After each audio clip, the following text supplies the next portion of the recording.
Eitan Wallace has more now on what happens next.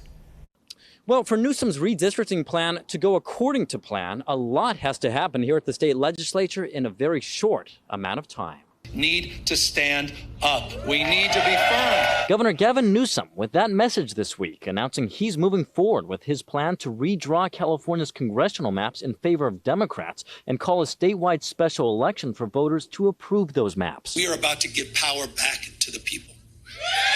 The goal, he says, is to elect more Democrats to the U.S. House of Representatives in a state where, as of today, California's congressional delegation includes 43 Democrats and 9 Republicans. Thank you, everybody. All of it, according to Newsom, is in response to Texas Republicans as they move forward with their own plan, backed by President Donald Trump, to redraw congressional districts in the Lone Star State, all with the goal of picking up 5 GOP U.S. House seats there. It's not good enough to just hold hands, have a candlelight vigil, and talk about the way the world should be.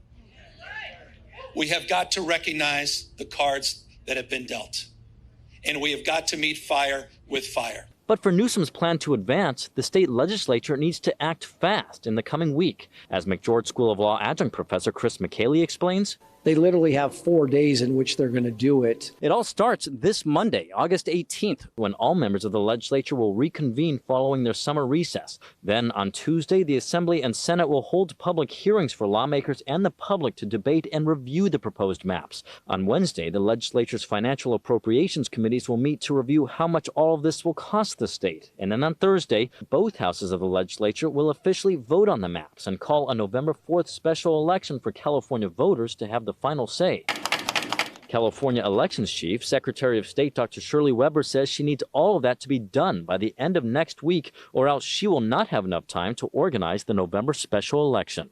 Remember, she and the 58 county registrars of voters have to actually administer the election, whether that is preparing the voter pamphlet, the ballots, and everything else that will get mailed to voters so that they can cast their ballot on these redistricting plans on November 4th. Republicans are vowing to fight Newsom's redistricting effort. They note if approved by voters, it will pause through the end of the decade California's Independent Citizens Redistricting Commission in charge of drawing congressional maps. What the governor and his allies are proposing is an enormous step backwards for our state. Call an end to the redistricting wars and get back to the issues that truly matter to the people of California and the people of this country.